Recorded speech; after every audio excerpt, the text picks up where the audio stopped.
when I start looking at these games a little bit more, there are so many big spreads that maybe it would be a short list of live dogs. And then after looking at it a little closer and the numbers, fairly early in the week, my first reaction was, oh no, I think there's a handful of games, even though much of the story this year has been the big favorites winning. You'll get like one big upset a week.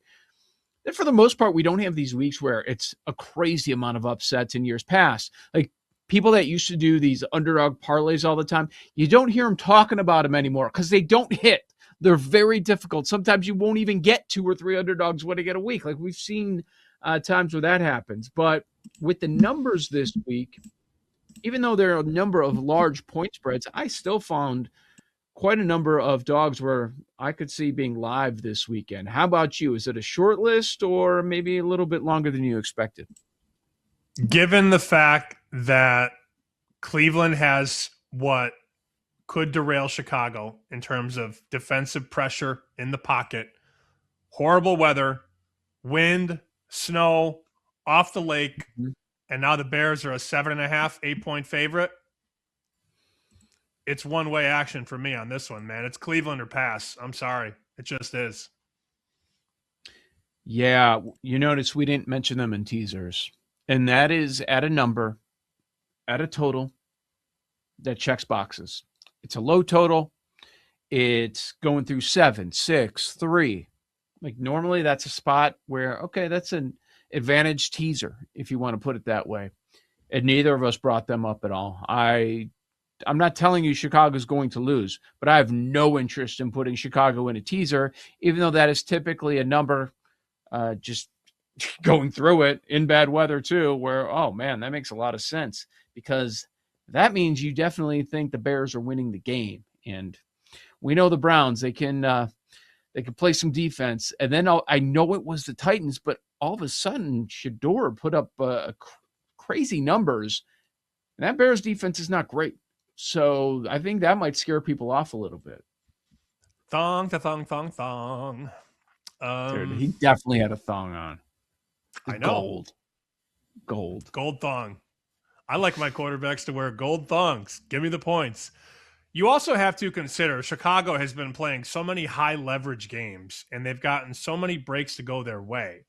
When they finally don't get the breaks, and they did not against Green Bay, although they were close, Caleb gets them down the field and then throws the pick in the end zone. That's a deflating loss. And it's not as easy as people think to just get back up and go to work on a team that you should beat.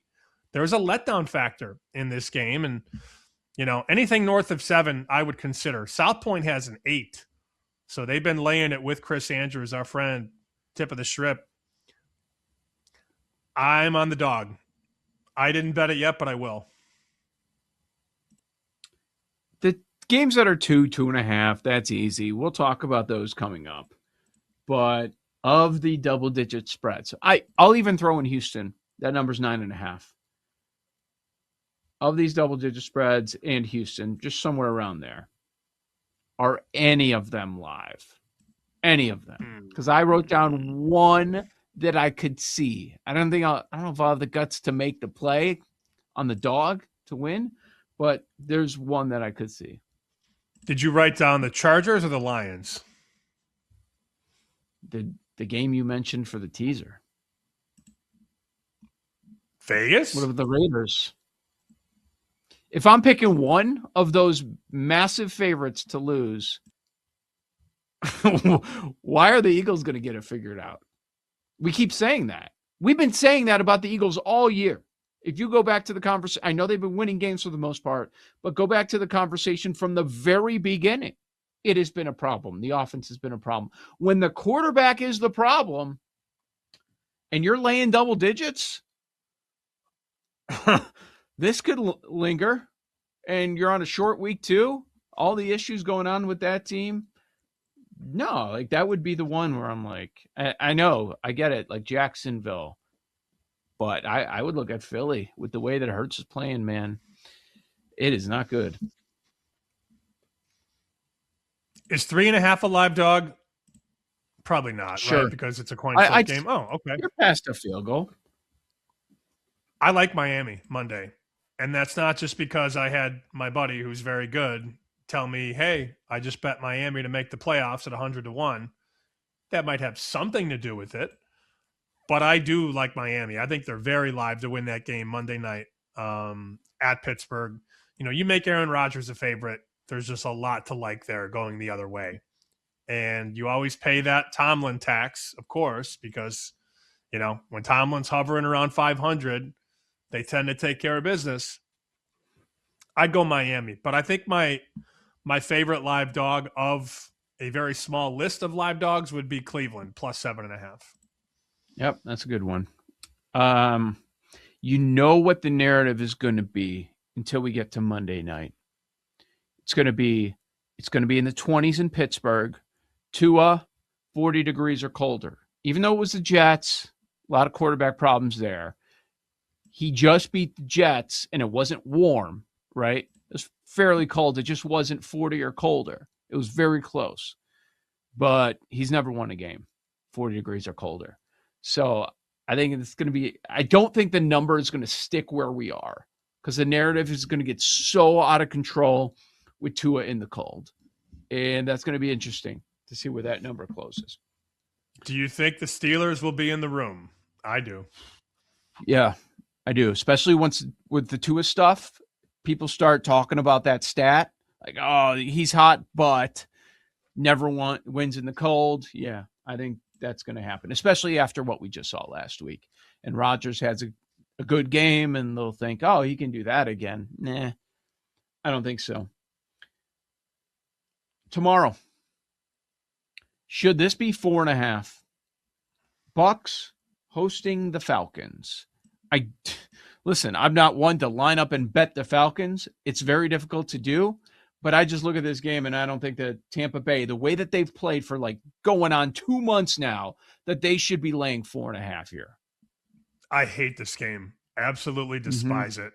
But the money's coming in on the dog. Opened 5.5, and now we're 4.5 and 4. There's a 4 at Chris. There's a 4 at Bet Online. So the dog is taking bets for sure. I understand it. I faded the bartender last week who went 1-1. He had Chicago. That did not cover, barely. And then he also had Seattle.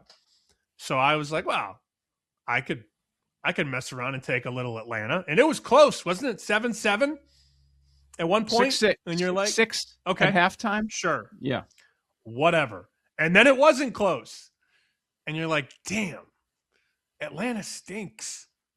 That's the problem. You're betting on a very, very immobile, washed quarterback. And you're not getting a big number. 4.5 is not a big number. 4 is not a big number in the NFL.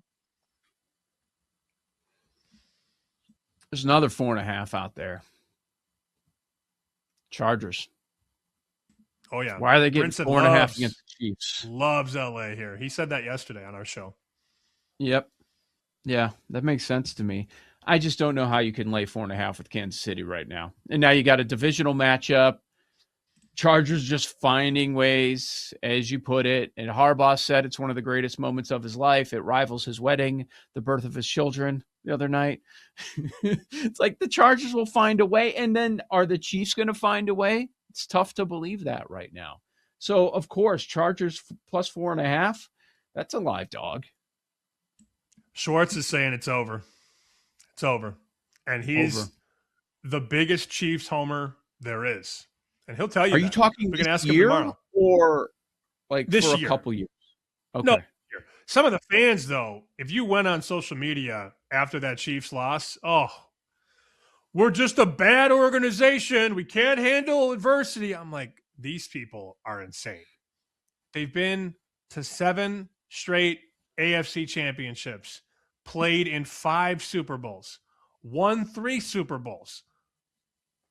Do you know how tone deaf you sound as a Chiefs fan when you say that we got to fire Andy Reid or we got to move on from Mahomes? He doesn't have it anymore. How stupid can you be?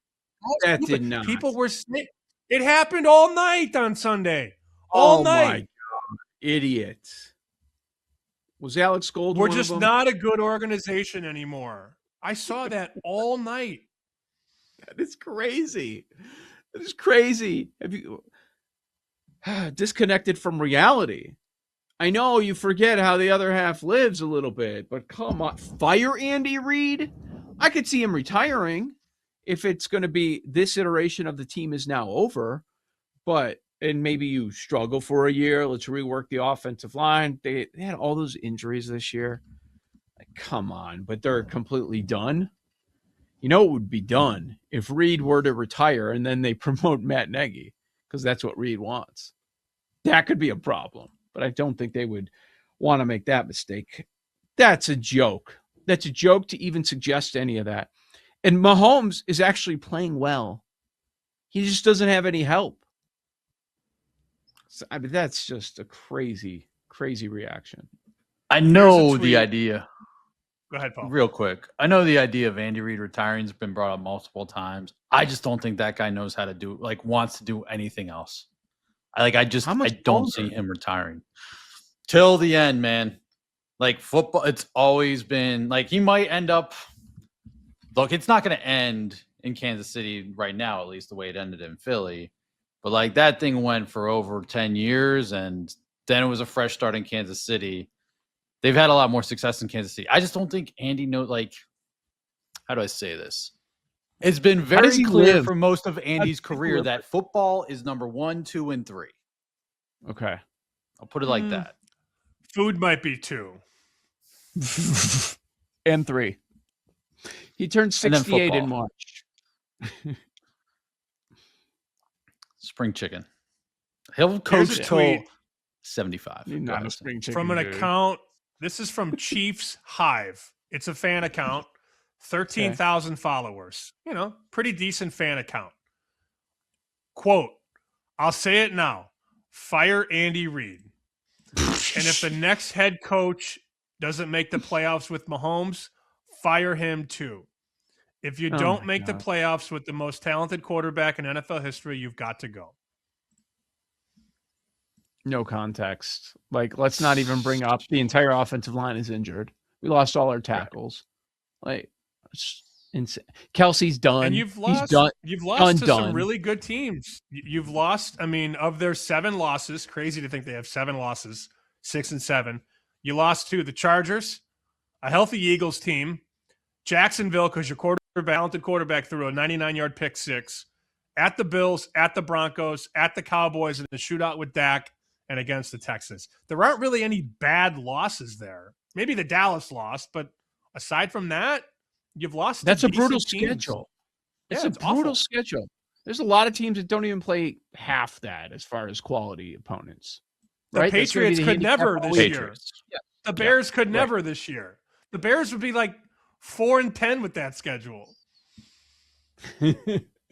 Yeah, that's ridiculous. It is a brutal schedule, and it was a stretch that was compacted where, okay, you need wins now, and oh boy, look at the next month.